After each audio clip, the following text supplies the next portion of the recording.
Hola amiguitos y amiguitas, hoy les quiero compartir una entrevista de Marco Maurizi con Leonardo Caffo.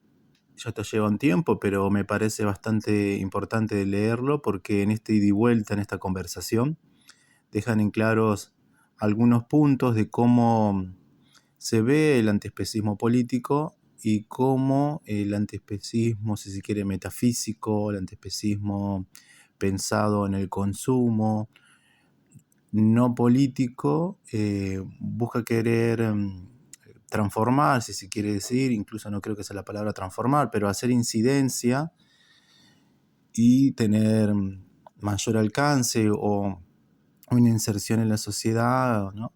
Por ese lado, entonces es interesante porque acá queda claro de qué se hablaría cuando se habla de antiespecismo político y a mi entender, qué poco que se sabe de cómo sería politizar la causa animal. El movimiento vegano antiespecista es uno de los más despolitizados que hay en este momento. El desconocimiento y las herramientas que hay son muy escasas para las personas porque justamente se repite un mensaje basado en lo individual y en el consumo. Entonces, esto ya lleva un tiempo de un periódico online que en este momento no está actualizado, pero les invito a conocerlo, que es Asinovus Novus. Y, y bueno, el título es Diálogo entre un antiespecista político y un antiespecista débil. Antiespecismo débil, el título. Marco, ¿no? Pues por Marco Maurici. Estimado Leonardo, ¿podrías explicar en pocas palabras a los lectores cuáles son las características esenciales de tu propuesta teórica? ¿Qué quiere decir antiespecismo débil? Leonardo, estimado Marco, hace un tiempo, digamos, que tras leer tu libro, Al di là de la natura, más allá de la naturaleza, me planteé reflexionar con detenimiento acerca del antiespecismo político, del que eres, en mi opinión, el teórico más preciso, no solo en Italia. Esto no es un halago, sino una observación relacionada con un problema que yo me planteo. Si bien existen formulaciones muy precisas de las teorías antiespecistas utilitaristas, pienso en Singer, o en Hughes naturalistas, pienso en Reagan, solo por nombrar algunas, faltan en cambio descripciones suficientemente escrupulosas del concepto de antiespecismo político. Pienso en Niebuhr, que puede ser considerado el padre inspirador de este punto de vista. Ahora bien, sí que la comparación entre estas posiciones es válida solo hasta cierto punto, debido a que por antiespecismo político se entiende un enfoque teórico más que una teoría como tal. Podríamos decir que el antiespecismo político expresa el enfoque de distintas teorías tales como, por ejemplo, el antiespecismo marxista, el anarquista, el ecofeminista, etc., aunque no incluye una definición de estas, pero no estoy del todo de acuerdo con este enfoque. Marco, intenta explicar las razones de esta discrepancia. Leonardo, lo haré con mucho gusto y al hacerlo intentaré presentar los elementos principales de mi propuesta, ya que, como sabes, constituye más una provocación que una teoría filosófica madura, tanto en el movimiento político como en la filosofía. Cuando se habla de perspectiva política del antiespecismo, reina la confusión, salvo en algunos casos poco ordinarios. Si intentásemos definir con claridad el objeto del discurso, nos encontraríamos ante posiciones que se contradirían claramente entre sí, que serían en muchos casos inconsistentes o hijas del fanatismo. En resumen, daríamos la sensación de estar perdiendo el tiempo. Por esta razón, recogiendo algunos puntos importantes de coincidencia en la literatura, he tratado de definir, resumiéndolo de modo que resulte funcional, un modelo teórico capaz de dar una idea, aunque sea parcial, del antiespecismo político. Inicialmente, mi reconstrucción se basaba en la presunción de una superación del propio modelo. Y el nombre de tercer antiespecismo, acerca del cual me has criticado a fondo y con razón, era el hijo de este deseo. Solo tu crítica, junto con la de otros lectores, me ha llevado a revisar tanto mi reconstrucción de esta posición como la crítica de tal posición que estaba haciendo.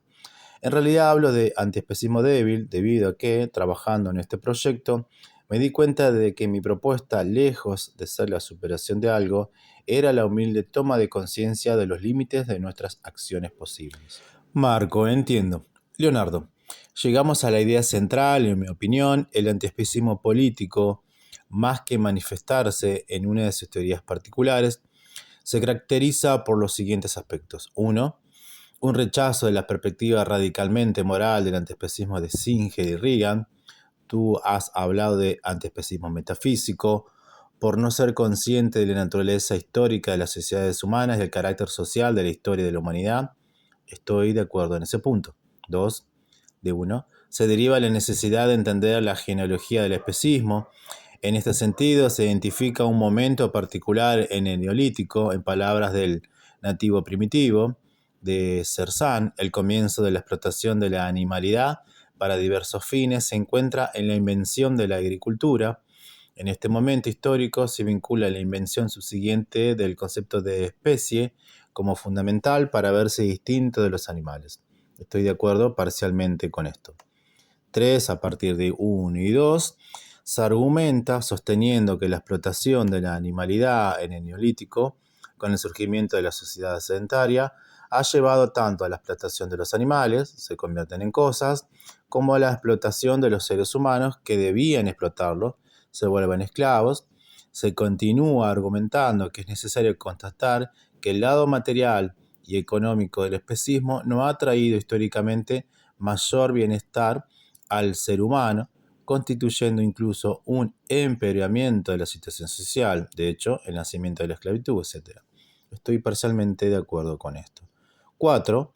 A partir de 4, teniendo en cuenta 1, 2 y 3, se afirma que debido a que la explotación de los seres humanos y animales nacieron juntas y solo porque estas explotaciones tienen en la base la explotación del otro en tanto que otro animal, resulta que solo cuestionando la explotación de los animales no humanos será posible liberar también a los seres humanos. Yo llamo esto la transición de la genealogía a la ideología. No solo eso, de esto se deriva el enfoque que hoy en día caracteriza en mayor manera el aspecto político del antiespecismo. La necesidad de unir las diversas luchas hacia una perspectiva única de la liberación, porque como tú mismo dices, la liberación humana sin la liberación animal está vacía, la liberación animal sin liberación humana está ciega. Y por último, siguiendo siempre esta idea, de ella se deriva el enfoque inclusivo del antiespecismo, que pretende que se le unan luchas diferentes de la propia, no porque los demás comprendan la importancia de la cuestión animal, sino porque estas otras realidades critican la legitimidad económica del capital y por tanto, aunque sea indirectamente, concurren en la liberación animal. No estoy de acuerdo con esto. Marco, estoy más o menos de acuerdo con este resumen que has hecho. Leonardo, bien. La descripción, indudablemente parcial y ciertamente no totalmente precisa del modelo del antiespecismo político, me lleva a estar a favor de un antiespecismo débil. He aquí cómo. Sin necesidad de considerar falsa 4 y viéndola más bien como posiblemente cierta, invito a considerar otra posibilidad diametralmente opuesta. Para ello utilizo, no por gusto, sino por necesidad, el siguiente experimento mental. Por ejemplo, supongamos por un momento que 4 funcione, pero consideremos, como sería esperar, que lo dicho hasta aquí constituya solo una posibilidad entre muchas otras. Esta es una de ellas. Imaginémonos que en un futuro periodo se descubre que es posible mejorar las sociedades humanas hasta llegar a convertirlas en completamente justas, dejando sin cambio alguno la condición de los animales no humanos. Y lo que es más importante aún, imaginémonos que se descubre que liberar a los animales o implementar un proceso de transformación que lleve al fin de su explotación conlleve solamente desventajas para los humanos y no beneficios. En nuestro ejemplo, no importa saber cuáles serán las desventajas o cuándo va a suceder lo que he descrito arriba. Estoy de acuerdo, al menos es que es poco probable, pero es de todos modos posible. No importa tampoco saber si esto sucederá realmente, ni tampoco qué quiere decir completamente justo en relación a la sociedad. Lo que importa es considerar una posibilidad completamente distinta a la reconstruida, a partir de una visión genealógica del especismo que, por cierto, es equivalente desde un punto de vista lógico y no menos probable desde un punto de vista estadístico. Nadie ha aportado datos que lleven a pensar que la condición humana puede mejorar o verse liberada, solo si es parte de un proyecto de cambio social que involucre a todas las partes oprimidas. Por lo tanto, nuestro ejemplo es una posibilidad equivalente a la otra. De hecho, esto hace que también la posibilidad de que sea inevitable que liberar a los animales y los seres humanos constituya una vía única se vuelve a su vez tan solo otro ejemplo más entre las distintas opciones posibles. Marco, una hipótesis interesante, pero ¿a dónde quieres llegar con esto? Leonardo, voy a ello. ¿Para qué sería imaginar una situación en la que los animales y los seres humanos, incluso aceptando su discriminación como un input, se ven favorecidos respectivamente por diferenciar estrategias de liberación output, que pueden entrar de hecho en contradicción? La respuesta es simple. Se utiliza para poner a prueba los límites y la coherencia de la teoría antiespecista, que hoy en día muchos llaman política y que afecta consecuentemente a diferentes prácticas del activismo de base. Esto no significa que el antiespecista debe dejar de preocuparse de los problemas que afectan al ser humano. Por cierto, parece obvio que un antiespecista sigue siendo al margen de la posición antiespecista que mantenga, un sujeto político que se opone a cualquier discriminación y busca una sociedad más justa para todos. Lo que es relevante, en mi humilde opinión, no es de hecho afirmar un antiespecismo centrado solo en los animales, sino tener en cuenta que por mucha esperanza que se tenga en una única liberación, hay sin embargo la posibilidad de que las distintas liberaciones circulen por vías diferentes y que de hecho pueden ser vías opuestas. Marco, entonces, ¿es a partir de la idea de los posibles escenarios opuestos de la liberación humana y animal de donde nace tu propuesta?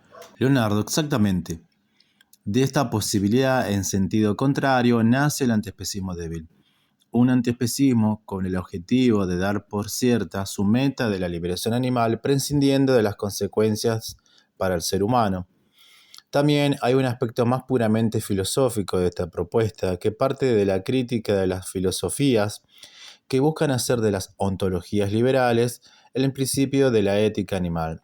Derrida, por ejemplo, pero también el reciente intento zoográfico de Calarco, pero te hablaré de esto más adelante. Marco, ¿podrías explicar brevemente las principales características del antiespecismo débil? Leonardo, sí, claro. Desde un punto de vista sintético, estos son los puntos cardinales de mi propuesta. 1. El antiespecismo es una actitud crítica para combatir la institucionalización de la muerte de los animales. 2. Aunque la especie no es el límite de la moral, porque el hombre también ha discriminado siempre a sus similares. Pensemos en el racismo o el sexismo. El antiespecismo contrarresta la idea de que se puede utilizar como una cosa a un individuo solo porque es de otra especie. Por ello, el especismo existe y su fin es nuestro objetivo. 3. El primero objetivo y el único real del antiespecismo, de nuevo, es el fin de la violencia institucionalizada contra los animales no humanos. No solo el fin de las leyes que regulan la matanza de los animales, sino también el final de la idea de que se puede disponer de la vida animal. 4. Por esta razón, el antiespecismo no es solo un movimiento práctico político, sino sobre todo un movimiento intelectual, filosófico, que tiene como objetivo enseñar el respeto de la animalidad en todas sus formas. El antiespecismo, 5, no puede englobar a otras posiciones críticas a partir de un rechazo de la concepción de dominio en el sentido antropológico o una crítica del capital, etc. Este englobamiento viene del sometimiento a los otros movimientos. No podemos luchar por la liberación animal al lado de aquellos que consideran a los animales un objeto y ven como digno de consideración al antiespecismo solamente porque critica la estructura social vigente hoy en día. También habría otras cosas que decir, pero ya me he alargado bastante y quiero preguntarte algo. Marco, sí, pregunta, antiespecismo político. Leonardo, imagino que mi reconstrucción, si no del todo, al menos en parte, te convenza poco, pero creo que lo bueno de una filosofía madura es propiamente este debate entre posiciones distintas en el respeto recíproco y en la convicción de que el debate se puede ser útil a ambos, criticando, como te he dicho. ¿Podrías reconstruir el modo alternativo más preciso de tu visión personal del antiespecismo como teoría política, más que filosófica moral? Marco, encuentro interesantes y pertinentes tus observaciones. Intentaré responder brevemente a todas las cuestiones que presentás, incluso, aunque será de forma inevitablemente aproximada. En ese caso tendrás la posibilidad de corregir el tiro en tu respuesta. Comencemos por la paz de strengths de tu razonamiento. Mi preocupación principal, como bien sabes, es la de definir el fenómeno mismo del especismo, porque pienso que no se puede luchar eficazmente contra aquello de lo que no se conoce el origen y la estructura. Estos dos aspectos para mí se encuentran profundamente relacionados, como has observado justamente tú, porque una de dos: o el especismo es algo que siempre ha existido y por lo tanto es connatural al ser humano y por consecuencia no tiene sentido oponerse a ello, o bien ha tenido un inicio y consecuentemente puede, atención, puede, no debe, tener un final. Pero primero es necesario preguntarse de qué estamos hablando. Leonardo, ya sé que responderías a esto, pero ¿podrías repetirlo para beneficio del lector? Marco, sí, claro, para mí el especismo es una práctica de explotación que se acompaña de una jerarquía simbólica entre el humano y el no humano. Esto se debe a que hemos dicho que especismo no es eterno, su génesis es histórica. Ahora bien, yo no sigo en absoluto a Cersán y no relaciono la invención de la agricultura a la del concepto de especie. Con Adorno y Horkheimer no pienso que exista un momento cero en el que comience mágicamente el dominio. Dominio significa sujetar al otro y realizar a través de la dependencia del otro una justificación simbólica de su inferioridad. La racionalidad misma, en todas sus formas, alberga siempre en un modo u otro elemento instrumental un aspecto manipulador que tiende a descalificar al objeto. Y esto es cierto también en las sociedades paleolíticas, que no son en absoluto el paraíso imaginado por los primitivistas, donde, entre otras cosas, encontramos también patriarcado, racismo, guerra entre bandos, además de la matanza violenta de los animales. El neolítico no es, por tanto, el inicio del mal, es solo un punto de inflexión que marca un salto cualitativo en la historia de la humanidad. Mi papel es el del filósofo, no el del historiador o el antropólogo. Lo que busco es hacer distinguir los momentos destacados en los que la organización social experimenta modificaciones estructurales. Atención, de hecho, yo hablo del neolítico como momento histórico y como categoría sociológica, en el sentido en el que los antropólogos clasifican ciertas sociedades como sociedades neolíticas o sociedades de producción. Leonardo, ¿y esta consideración nos lleva ya fuera del campo de la filosofía moral? Marco, sí, pero no es necesario ser un historiador o un antropólogo para entender que no es posible tener esclavos humanos sin antes no se ha llegado a un nivel mínimo de explotación de la naturaleza. No es algo casual que a los prisioneros de guerra se los matase o se los comiesen. Mantenerlos como esclavos habría sido un peso inútil para quien debe andar cazando y desplazándose continuamente y resulta ya fatigoso tener que alimentarse a sí mismo y a la propia familia. Como sabes, este es para mí el momento en el que se crean las condiciones de posibilidad materiales del especismo. ¿Qué significa, de hecho, explotar la naturaleza? Significa que en vez de amoldarse a los ciclos biológicos de otras especies, desplazarse, recoger y cazar en base a las estaciones y a la disponibilidad de los recursos, nosotros los regulamos a los nuestros, agricultura y ganadería. Existen, obviamente, grados intermedios entre estas dos fases y sociedades que se encuentran en el medio de estos dos momentos. Pero este paso es, con todo, decisivo porque constituye el presupuesto indispensable para el nacimiento de la sociedad de clases, esto es, de jerarquías permanentes fundadas sobre la explotación del trabajo de los otros. Leonardo, ¿en qué modo el neolítico produciría el concepto de especie y por tanto el de especismo? Marco, de hecho, yo no digo que este paso produzca el concepto de especie, digo que produce dos jerarquías simétricas que se influencian recíprocamente, la que se da entre humanos y inhumanos y la que se da entre humanos inferiores y superiores. El rango es un concepto que solo después de ser impuesto dentro de la sociedad humana puede ser proyectado al exterior. A su vez, la descalificación de los sujetos humanos débiles a bestias no es posible sin haber reducido la animalidad a una condición de inferioridad. No es una relación unilineal, sino un giro constante entre estos dos planos. Lo que tú llamas paso de la genealogía a la ideología se comprende verdaderamente solo si se tiene un concepto correcto del capitalismo, que es un caso particular de sociedad de clase, que constituye a su vez una especificación de las sociedades neolíticas.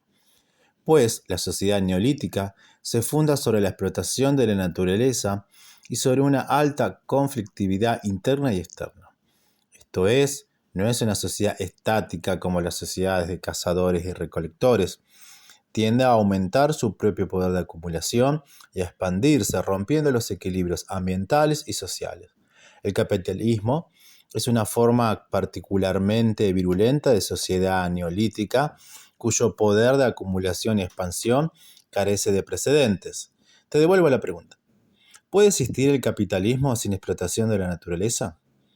Sería una cosa totalmente distinta de aquello que hoy conocemos como capitalismo. De esto espero que emerja con claridad una cosa.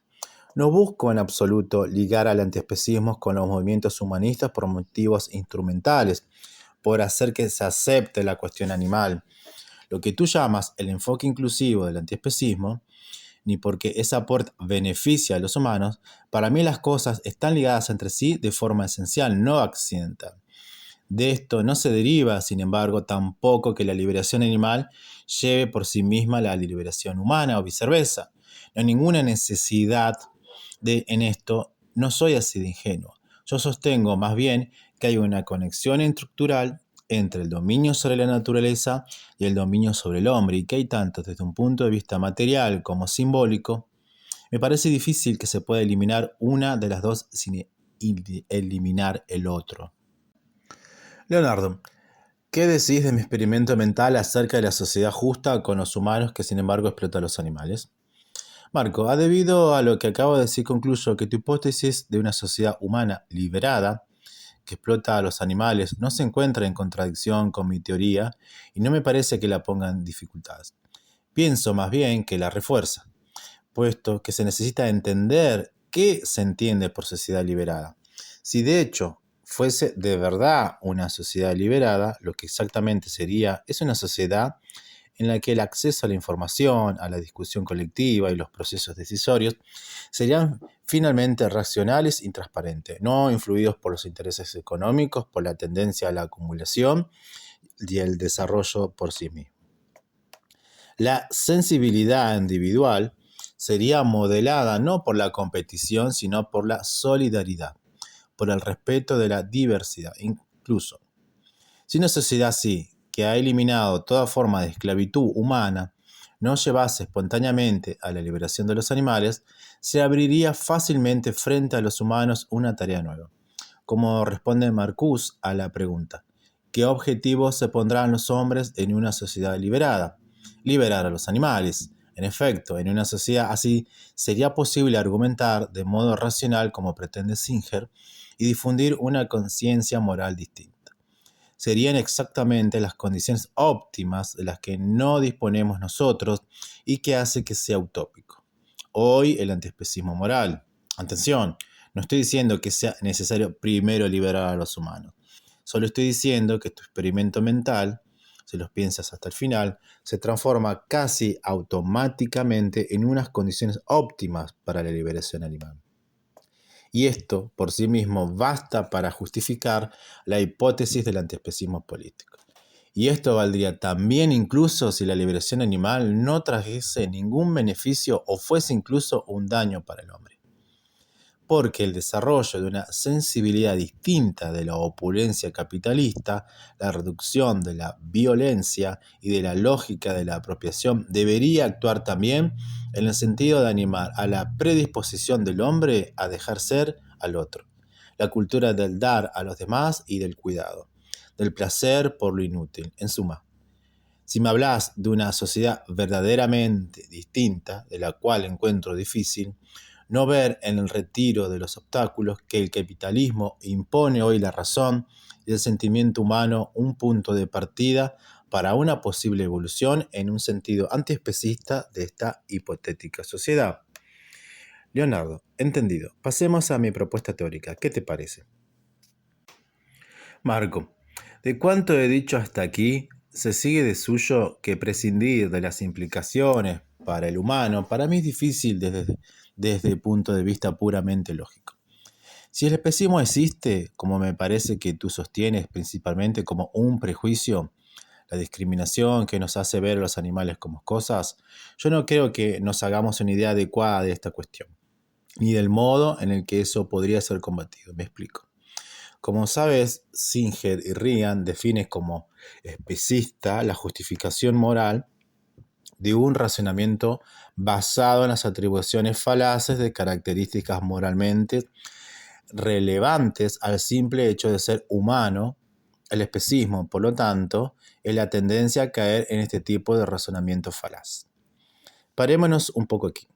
Resulta obvio que la filosofía moral se ocupa solo de razonamientos y por lo tanto no puede sino concebir al especismo como un razonamiento equivocado y la solución a ello como la necesidad de un razonamiento correcto. Pero el especismo no es en absoluto un razonamiento y no puede ser vencido mediante simples argumentaciones racionales. Esto sería cierto si la sociedad, esto es, lo mismo que las prácticas simbólicas y materiales, fuese simplemente el efecto de aquello que los individuos piensan. Pero es un hecho bastante evidente que más bien lo que es cierto es lo contrario. Los individuos piensan y actúan en conformidad a aquello que la sociedad instituida les impone. Los humanos son efectivamente animales racionales, pero se ha de especificar que esta racionalidad es siempre también social. No existe un criterio absoluto, esto es suprahistórico y no social, de aquello que es racional. Viajar en carruajes no es menos racional que viajar en automóviles. La metafísica no es menos racional que el álgebra. La mayor o menor conveniencia de una práctica simbólica o material está determinada por factores externos al puro razonamiento, admitiendo que existe algo así como el puro razonamiento. Leonardo, ¿no hay un riesgo así de desembocar en el relativismo? Marco, no lo creo, porque el relativismo es una teoría que mete en los sistemas simbólicos de las distintas culturas uno junto al otro en el mismo plano. Yo, en cambio, pienso que los sistemas simbólicos están estrechamente ligados a la actividad productiva y, por lo tanto, a la división del trabajo y a nuestra relación con la naturaleza, y que la historia es el campo en el que entran en relación entre sí. Las distintas historias y las distintas sociedades humanas han sido ahora ya unificadas en un proceso iniciado en Occidente que podríamos definir como modernidad capitalista globalizada, aquello a lo que Singer llama One World. La relación entre nuestra sociedad y las otras nos permite pensar juntas la unidad y la diferencia entre la racionalidad occidental y las otras formas de la racionalidad. Y podemos así comprender también cuánto de ilusorio y aparente hay en la forma occidental de la racionalidad. Dicho esto, el objetivo de derrotar al especismo como un racionamiento falaz a través de un razonamiento correcto podría también ser válido. Si la sociedad actual fuese ya una sociedad en la que la discusión racional determinase la acción social. Como ves, aquello que para ti es el medio, para mí es un fin. Ojalá el especismo fuese solo un prejuicio y se pudiese erradicar socialmente a través de la discusión racional. pero si así fuese, estaríamos ya en una sociedad liberada.